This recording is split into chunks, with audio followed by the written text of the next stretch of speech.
Dream eleven तो ban हो गया है, पर अब सवाल है कि टीम इंडिया का नया स्पॉन्सर कौन होगा। रिलायंस, टोयोटा, टाटा, एमडीएच या फिर कोई और होगा टीम इंडिया का नया स्पॉन्सर। अब सवाल ये है कि आखिरकार ड्रीम इलेवन बैन क्यों हुआ, ड्रीम इलेवन का बैन होने का रीजन क्या था।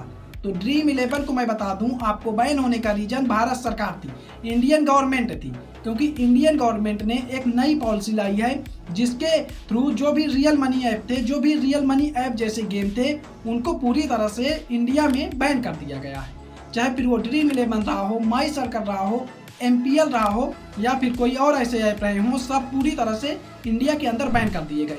तो इसी रूल के चलते हुए ड्रीम इलेवन की जो स्पॉन्सरशिप थी इंडियन टीम में, इंडियन टीम के जर्सी पर, वो भी पूरी तरह से खत्म हो गई है।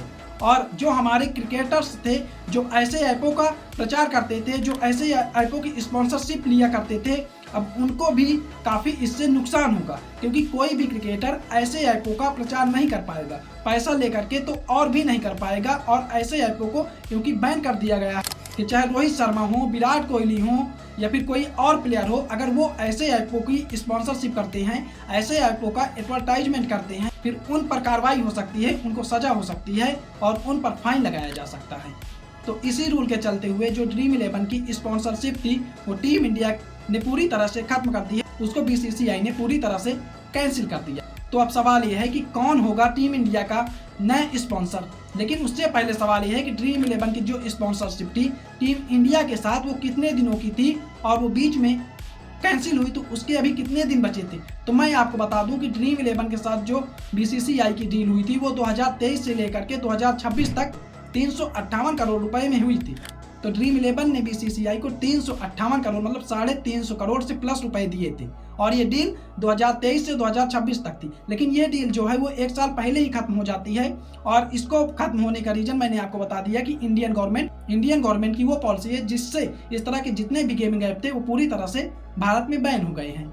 लेकिन अब सवाल ये है कि टीम इंडिया को एशिया कप से पहले एक नया स्पॉन्सरशिप चाहिए, क्योंकि बजट भी मैनेजमेंट करना है। तो टीम इंडिया को एशिया कप से पहले एक नया स्पॉन्सर चाहिए। अब वो स्पॉन्सर कौन हो सकता है, तो टाटा हो सकता है क्योंकि टाटा पहले से आईपीएल में है, या फिर जियो हो सकता है क्योंकि जियो आईपीएल दिखा रहा है और अब तो वो इंटरनेशनल जितने मैचेस हैं उसको भी कवर कर रहा है क्योंकि उसने हॉटस्टार को भी खरीद लिया है, या फिर अडानी ग्रुप हो सकता है। लेकिन मैं आपको एक बात और बता दूं कि इन सब से अगर कोई आगे है तो फिर वो टोयोटा ग्रुप है, क्योंकि टोयोटा ग्रुप की बीसीसीआई से बात चल रही है और टोयोटा ग्रुप हो सकता है इन सबसे पहले ही टीम इंडिया का नया स्पॉन्सर बन जाए और नई स्पॉन्सरशिप जो है वो टीम इंडिया की बीसीसीआई टोयोटा को दे दे।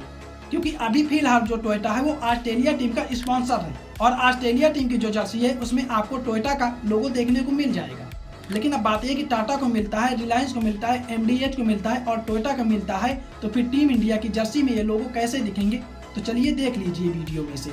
लेकिन टीम इंडिया में मैंने एक चीज़ और गौर की है कि जिसने भी इंडियन टीम का स्पॉन्सरशिप लिया है वो धीरे धीरे पूरी तरह से खत्म हो गया है। चाहे फिर सहारा रहा हो या फिर अब आप देख लीजिए ड्रीम इलेवन रहा हो, ड्रीम इलेवन भी पूरी तरह से खत्म हो गया। तो क्या जो भी अगला टीम इंडिया का नया स्पॉन्सर्स होगा वो भी इसी तरह से धीरे धीरे करके पूरी तरह से खत्म हो जाएगा। अब मैं आपसे 2 सवाल पूछूंगा, उसका जो आंसर है उसको आपको कमेंट बॉक्स में जरूर देना है। तो आप ये बताइए कि इंडियन गवर्नमेंट ने ऐसे सारे के सारे, चाहे ड्रीम इलेवन रहा हो, माई सर्कल रहा हो, एमपीएल रहा हो, जो भी रियल मनी गेम थे उनको बैन करके गलत डिसीजन किया है या सही। और दूसरा क्वेश्चन ये है कि इन सब में कौन सा ऐसा ब्रांड है जो टीम इंडिया का नया स्पॉन्सर होना चाहिए, कमेंट में जरूर बताएं। वो इंडियन ही होना चाहिए या फिर कोई फॉरेन कंट्री का भी चल सकता है।